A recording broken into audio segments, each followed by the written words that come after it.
So somewhat mercifully, we now reach the final round of Swiss in February's tournament. So this is the fourth round of Swiss. Myself on the right, once more playing Andromeda, and Sai on the left there playing Jinteki Personal Evolution. As you can see from my cut, I'm somewhat exasperated at this stage.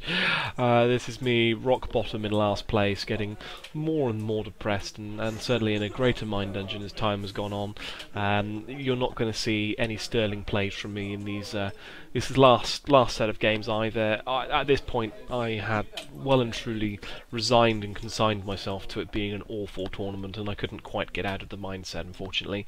So here we go. So I know Sai's playing a quite aggressive Jinteki tag and not tag and bag, sorry, but Jinteki flatline deck, particularly with I know he's running a Scorched as well for tag punishment, so I have to be careful with that. So I should have the advantage, knowing his deck as I do. We do play together quite regularly at the Games Bunker in Gloucester on Wednesday nights, and so as a result, we do tend to test decks against each other, very much the same as Dave Hoyland, who's also writing articles for the site. Anyway, so we'll start off with Short Gamble, go into Desperado, go into Data Sucker, and then final click. We'll play Dirty Laundry and Archive. So really, the ideal start, it has to be said.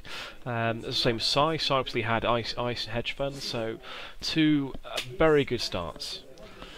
Very strong. Looks like he has a Shock there in hand. I have a Crypsis to be able to use.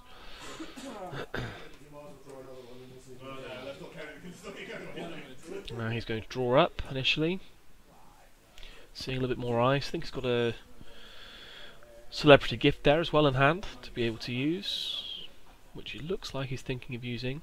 Obviously great economy for Jinteki at the moment. They really do have some fantastic ways of getting from 0 to 15 odd in a short amount of time, so that's what he's going to do. He's going to pay 3 for Celebrity Gift and show 4, two of which are Shock, 1 Punitive and 1 Swordsman. So suddenly that Crypsis in hand isn't looking quite as appetising as it once was, and obviously Archive runs are going to become increasingly painful as time goes on as well, so those Shocks are going to cause real aggravation against getting cheap and easy Data Sucker / Desperado credits. So he's got plenty of cash now. He's on, I don't know, 13, 14, something along those lines. So it's all about where to attack. So I'm going to play the Crypsis first click. I know he hasn't got the Swordsman out in play yet, so I might as well use it while I can. Second click I'm going to put a counter on it. Third click I'm going to run HQ and see Neural Katana. Sorry, run R&D and see a Neural Katana. At which point I will pay a Data Sucker, a Crypsis counter, and 3 credits to break, getting 1 credit back and 1 Data Sucker token back. 1 Desperado, sorry, token back. So not the end of the world. And access a card. And see a snare. Yep, that is just about the nature of my luck today. Just about the nature of my luck. So he'll hit me with 3 cards. Let's get rid of my special order. Yeah, that's great. And I will draw. Rather than obviously he hasn't seen the Scorched yet, so I'll leave the tag on for now.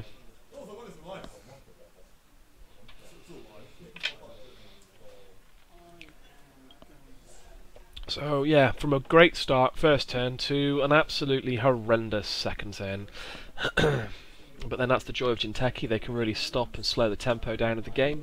A well-placed snare. That's exactly what you need.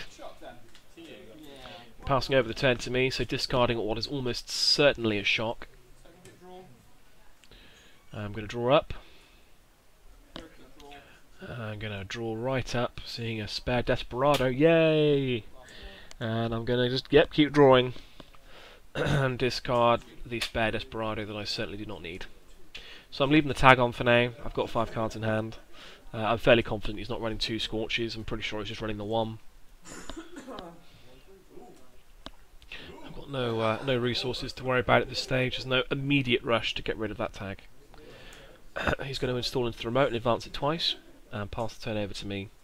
So here we go. Here's the classic Jinteki play. Now again, I know his deck. I know he runs Cerebral Overwriters. I am very conscious of that, and I certainly don't want to take 2 points of brain damage this early on in the game.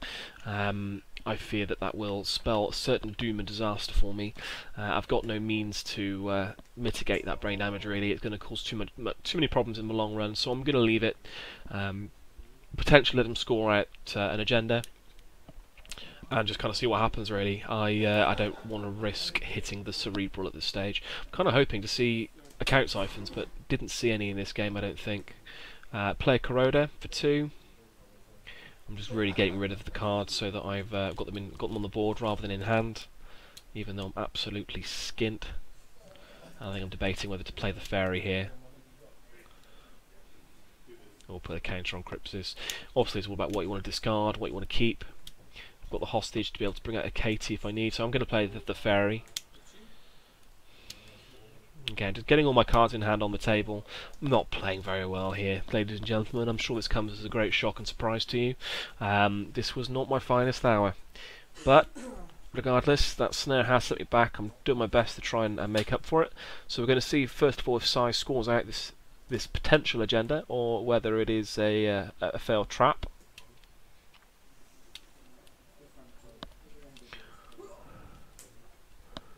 So he is going to install over R&D for 1, leaving the Neural Katana in play, and take 2 credits. So he's still in a good economic position. He's on 7 at the very least, after obviously triggering the snare and hitting the Neural Katana. So we're going to draw, and then easy mark, take some money. So Soul Burst economy there, and I needed it to be truthful. It was taking me back up to 6 credits. And passing the turnover. So at this stage I'm fairly confident that is a trap. The thing obviously also it could be, though I don't think I probably clocked this at the time, was that it could also be a Ronin. So I have to be careful of that. So he installs and takes some more credits. So again, perhaps bluffing out in a snare, possibly bluffing out an agenda. Just don't know. We'll have a see what happens. I'm going to draw. See a compromised employee, which is just did me no good this tournament whatsoever. I don't know why I included them. I think we built this Andromeda deck kind of as a group, and rather than just playing a strong Andromeda deck, we tried to combat what decks we were going to be facing, and as a result probably weakened the strengths of the deck overall as well. Cards like Compromised Employee really didn't do a huge amount for me. So I see the Swordsman on R&D, which I should have expected really, having seen it already. So obviously break it with the Fairy, because I haven't got a choice, I can't break it with Crypsis. And I'll jack out. So I'm making him res it, but he's still quite a healthy position on the old cash front.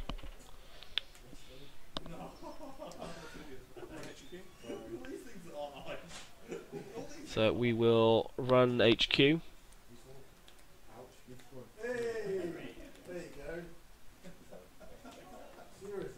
And he's debating over to res that, I believe.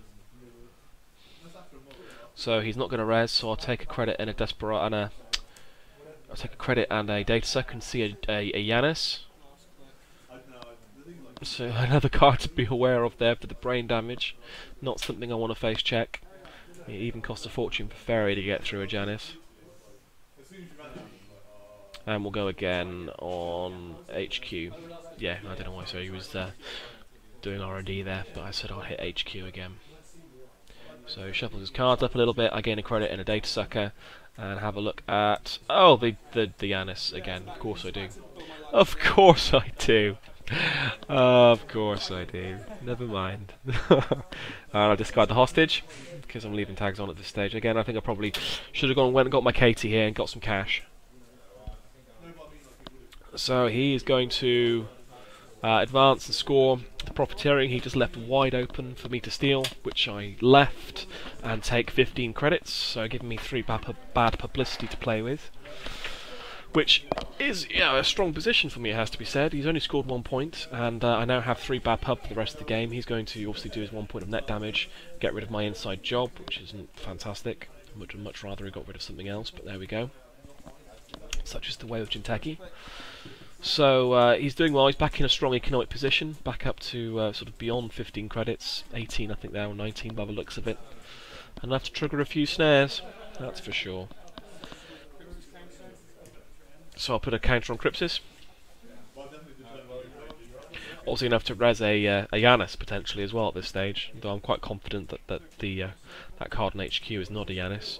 I will play the account siphon, 3rd click, because I need some cash now. Need some money. Need some moolah. So he reses the Neurokatana. At which point I decide, yeah, sure, we'll break that. And we'll go through and drain him of 5 and take 10. I think I'm just working out the maths here, because I've got Crypsis, so I can break it. So I'll use the 3 bad pub, and a credit, and a data, a credit, and obviously the Crypsis counter, and I'll break, getting a credit back, and another data sucker token, drain him of 5, take 10, and 2 tags, with 1 click remaining.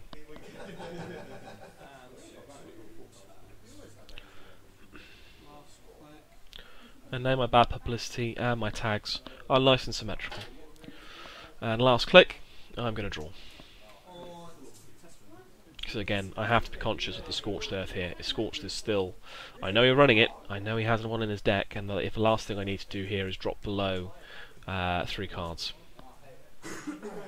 So I have to be very cautious of the snares, very cautious of the fetal AIs, and cautious of the Scorched Earths. These are the things I'm thinking about. So I saw a Plascrete there, which is fantastic. I drew into a Sure Gamble as well. I don't know what I'm doing there. I should probably be playing the Sure Gamble and playing the Plascrete, which I'm going to do. So play the Sure Gamble, play the Plascrete. Right, I no longer have to worry about Scorched Earth. I've got some decent money out of that equation as well. Happy days. Happy days, ladies and gentlemen. Happy days. Feeling good. He's only on 1 agenda point. I may not have scored anything yet, but I've got my Data Sucker out, I've got a Crypsis out, I've got a Corroder out, I've got 3 bad pub to play with, I've got my Desperado, I've got a Plascrete. Life is sweet and full of goodness. So, although I've been set back by seeing the initial snare, life's good again. I'm ready. I'm ready to start running and start hitting his servers. RNV is a real issue at the moment, because obviously I can't get through the Sortman, so I do need something. He's going to install over that advanced card, which is interesting. Perhaps trying to bait a run. And he's going to take 2 credits. So I'm still thinking that's a cerebral overwriter. I'm going to be 100% truthful. I'm going to play Mr. Lee, 1st click. Sorry, I think I drew and then played Mr. Lee. So 2nd click, 3rd click I'm going to use Mr. Lee and C2. So I've got the fairy there, which I'm actually getting rid of. I think I'm not sure what I pulled out there. So I've got a zoo. Ah, it's all special order. Right, so that's what I drew there with Mr. Lee. And I'm going to do it again. Oh, I see the Mimic. Happy days. So that is exactly the card I wanted to see.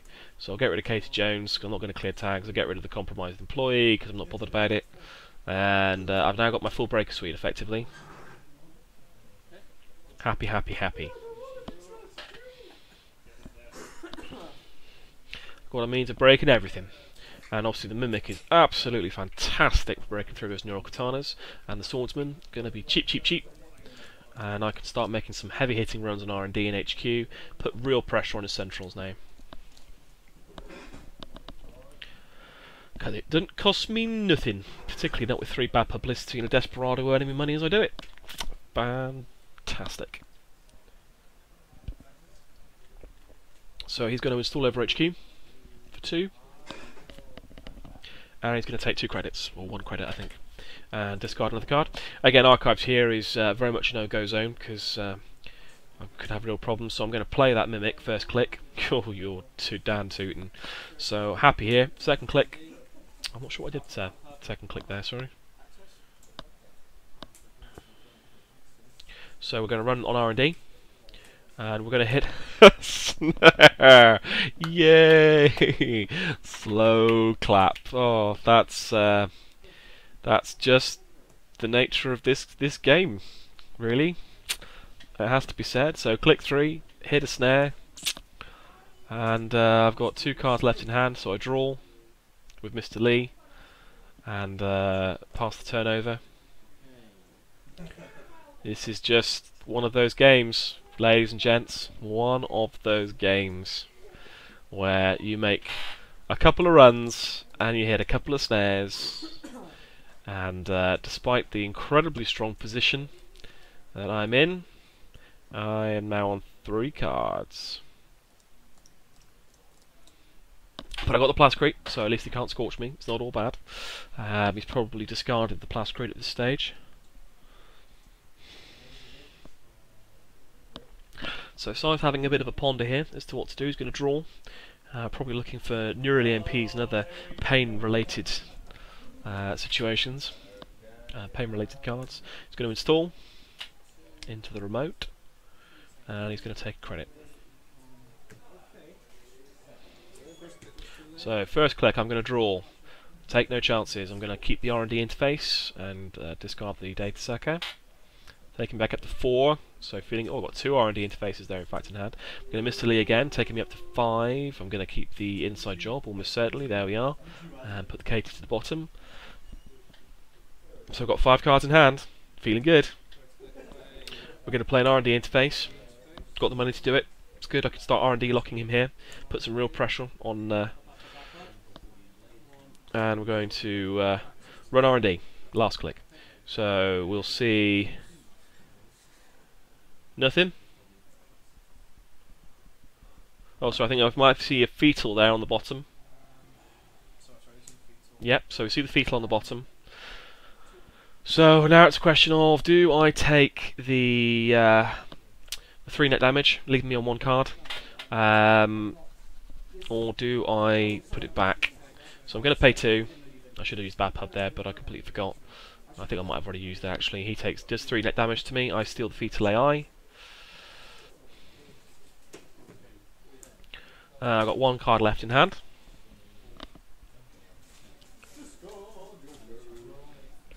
At which point, yeah, that card I thought was a Cerebral Overwriter, not so much. That'd be a Ronin, which he advances twice and then reses and uses and kills me stone dead. So, yeah, great. Go me. That's another loss, just for those of you keeping track now. That's 6 losses.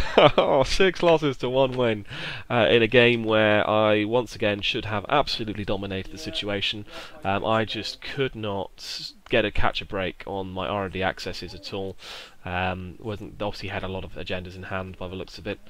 But yeah, so I was 1 card shy there of the win. And oh, look at that! Yeah, there we go. So we had 2 priority wrecks there in hand at the very least. He had a lot of cards in hand, hence why he placed that 3rd piece of ice there over HQ. Certainly would have been a far more appealing target, there's no denying it, but once again my aggression probably got the better of me there. I should have played it safe. The R&D interface was the killer. If I hadn't played the R&D interface, I obviously wouldn't have seen the fetal, but I also would have had an extra card in hand had I saw it next turn. Made the difference, so we moved on to the last match, and I hope to regain some pride at least.